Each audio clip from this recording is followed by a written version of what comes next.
Get free tech advice for your business from O2 Gurus. Search O2 Business for more. Hey guys, welcome to Btekt on the go. It's Basil here, and today I'm going to be talking about the Sony Xperia Z5. This isn't the Z5. We don't even know if the Z5 is coming out. It probably is. Probably around September, around IFA time or IFA, depending on what you want to call it. Now, the Z3 Plus or Z4 was a massive letdown. The review's coming on Friday, overheated in my pocket, and the battery life stank. But fundamentally at the heart, there is also a good phone there. It looks beautiful, the design's slick, they've tightened things up as far as having an exposed micro USB port and more elegant stereo speakers, even if they aren't quite as loud as their predecessors. Ultimately, I really wanted to love this phone, but I couldn't help but, well, kind of hate it a little bit, which is a shame because Sony's legacy is so good. The Z3, the Z3 Compact, two of the best devices of last year, without a shadow of a doubt.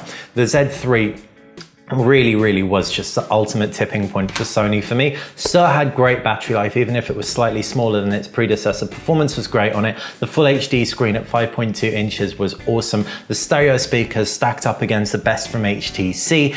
Not much else to say about it. Obviously it's waterproof and the design's pretty great. 5.2 inch screen, it's quite a big phone, really rectangular, really has a presence in your hand. So not perfect for people with small hands, but still. Sony Xperia Z3 Compact, well, again, nothing not to love about this. All the power of a flagship squished into an itty bitty little package like this. Looking forward to a Z5 and a Z5 Compact, preferably a Z5 Ultra as well. There have been a couple of leaks around the Z5 thus far that's going to have the 4,500 mAh battery, Qualcomm Snapdragon 820 SoC inside, and it'll be, like I said, launching at IFA.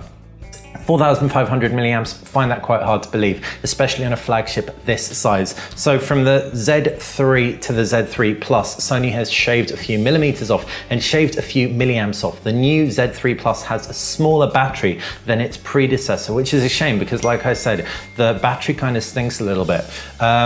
So I don't find that 4,500 milliamp room believable, but I do think that that could end up inside a Sony Xperia Z5 Ultra. Sony's really let the phablet category just fly and sat back and watched what's happened, but now I think it's time for another one. The the Z Ultra was awesome, super thin, giant phone, full HD. At the time, it was just one of my favorite devices, a true geek's toy. Now, time for a Z5 Ultra, please, Sony. Right, so what else does the Sony Xperia Z5 need to have? Well, design-wise, the rumor is that it's going to have omni-balance design, which means you get this kind of clean aesthetic with a rectangular shape, guessing front-facing stereo speakers again. If it does have a 4,500 milliamp battery, it will be significantly thicker. So I don't see that happening for that reason being one of them. But if it is significantly thicker, it means there's more room to house a freaking awesome camera module, preferably one with optical image stabilization. So I don't mind the omni-balance design staying, even if it is a bit blocky in the hand, because it's quite classical and it's trademark Sony. If that means that you'll be able to get an awesome camera in there, great. This camera, the 20.7 megapixel sensor, has been in the Z1, Z1 Compact, Z2, Z3, Z3 Compact, and the Z3. So many phones.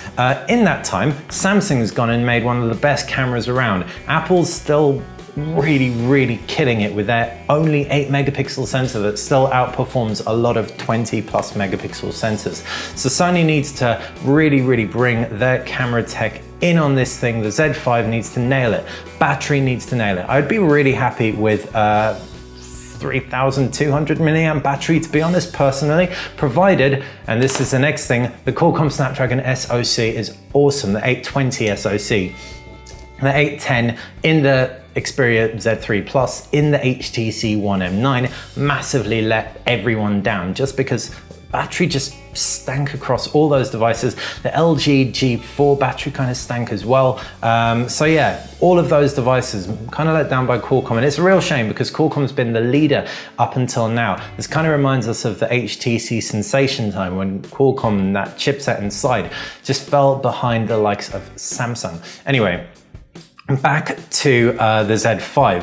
That chipset needs to not overheat. It needs to play nice with Sony's camera tech, which needs to be new. There needs to be something for people to get their teeth around. Also, Sony, Accessories. Nokia had made some incredible accessories for their camera phones. It looks like Microsoft's going to be putting their phone division in the back seat for the time being. This is a perfect opportunity for Sony to just clamber in there and become the #1 camera brand. Make some awesome accessories. I don't want a lens I can clip onto my camera. I want my camera to just be awesome enough not to need a third-party QX100 or whatever lens. This, with its tripod thread and its like extended battery grip and stuff, this is what amateur enthusiasts, massive geeks want. Bundle this in phone shops and yeah, they'll give the phone some really great, awesome factor.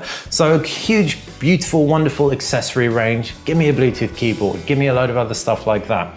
In addition, a wonderful performing chipset, which doesn't overheat and gives me great battery life from the sufficient milliamps inside.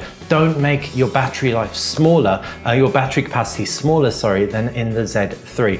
And a screen that I'd be all right with being 1080p if it didn't go above 5.2 inches. If you get much bigger than that, then fair enough. You're gonna need to be Quad HD at least to keep up with the competition.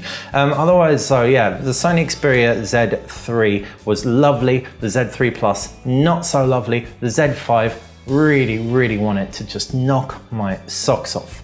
So that's been a bit of a rant, but hopefully a constructive one as to why the Sony Xperia Z5 needs to be awesome. Talked about the rumors that are out there. If you've heard anything that I haven't discussed, just fire them in the comments section below.